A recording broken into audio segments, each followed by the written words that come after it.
देखते हैं मेरे दोस्तों, क्या है आज के करंट अफेयर में। पहला टॉपिक देखिए,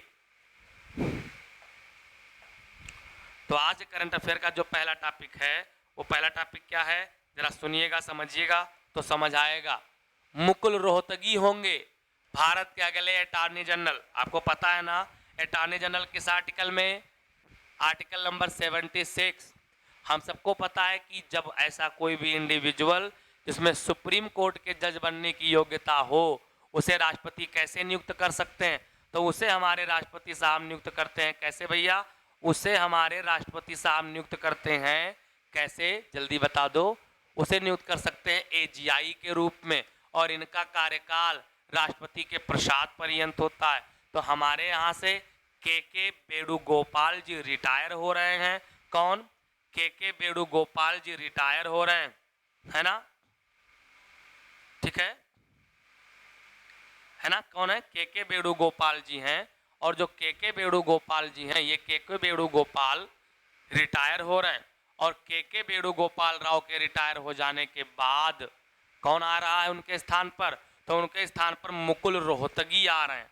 कौन आ रहा है मेरे साथियों, मुकुल रोहतगी आ रहे हैं। और ये मुकुल रोहतगी क्या करेंगे, तो मुकुल रोहतगी बनेंगे, ठीक है। हाँ, पहले भी थे बिल्कुल, तो याद कर लीजिएगा इसको। अगले एजीआई कौन बनने जा रहे हैं, तो अगले एजीआई बनने जा रहे हैं मुकुल रोहतगी। सबने याद कर लिया, वेरी गुड मेरे साथियों। चलो आगे बढ़ते हैं। अब कोई टेंशन नहीं लेना इस बात का, कोई भी टेंशन नहीं लेना, सब मैंने आपको याद कराया है और आपको याद भी है। चलो अगला टॉपिक देखते हैं। अगले टॉपिक पे आइए। अगला टॉपिक दिया गया है कि गुजरात के लोथल में क्या बनाया जा रहा है, राष्ट्रीय समुद्री विरासत परिसर बनाया जा रहा है। क्या बनाया जा रहा है, राष्ट्रीय समुद्री विरासत परिषद बनाया जा रहा है, ठीक है। क्या बनाया जा रहा है, तो राष्ट्रीय विरासत समुद्री परिसर बनाया जा रहा है। कहाँ, लोथल। लोथल कहाँ स्थित, भोगवा नदी के किनारे। कहाँ स्थित है, भोगवा नदी के किनारे स्थित है ना। तो वहां बनाया जाएगा, यहाँ समुद्री विरासत स्थल को बनाया जाएगा। याद रखिएगा, प्रधानमंत्री नरेंद्र मोदी जी द्वारा इसकी आधारशिला रखी गई है। याद रखेंगे, बंदरगाह और जल मार्ग मंत्रालय के मुताबिक परियोजना के विविध चरणों में पूरा किया जाएगा। याद रहेगा बिल्कुल।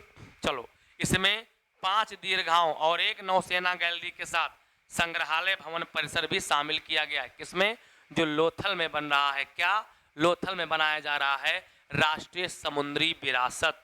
क्या बनाया जा रहा है, राष्ट्रीय समुद्री विरासत बनाया जा रहा है। चलो अगला टॉपिक देख लेते हैं। नेक्स्ट है, अगला टॉपिक है विश्व डेयरी सम्मेलन। जो विश्व डेयरी सम्मेलन है इसका आयोजन कहाँ, ग्रेटर नोएडा में। कहाँ, ग्रेटर नोएडा में, इंडिया एक्सपो सेंटर में। किसने इसका शिखर सम्मेलन का उद्घाटन किया है, तो इस शिखर सम्मेलन का उद्घाटन प्रधानमंत्री मोदी जी ने किया है। किसने, प्रधानमंत्री मोदी जी ने इसका उद्घाटन किया है। याद रहेगा ना, बिल्कुल याद रहेगा। इसमें प्रधानमंत्री जी ने क्या कहा, तो इसमें कहा है कि डेयरी क्षेत्र की क्षमता न केवल ग्रामीण अर्थव्यवस्था को बढ़ावा देगी बल्कि दुनिया भर के लाखों लोगों के लिए आजीविका का एक महत्वपूर्ण स्रोत भी बनेगी। क्या, सॉरी, तो डेयरी से जुड़ा हुआ है मेरे साथियों। किससे जुड़ा हुआ है, डेयरी से जुड़ा हुआ है, डेयरी से। याद रखेंगे बिल्कुल। और हम सबको पता है कि हमारे यहाँ नेशनल डेयरी डेवलपमेंट के लिए काम शुरू किया गया ताकि हमारे यहाँ ज़्यादा से ज़्यादा मिल्क प्रोडक्शन को बढ़ाया जा सके।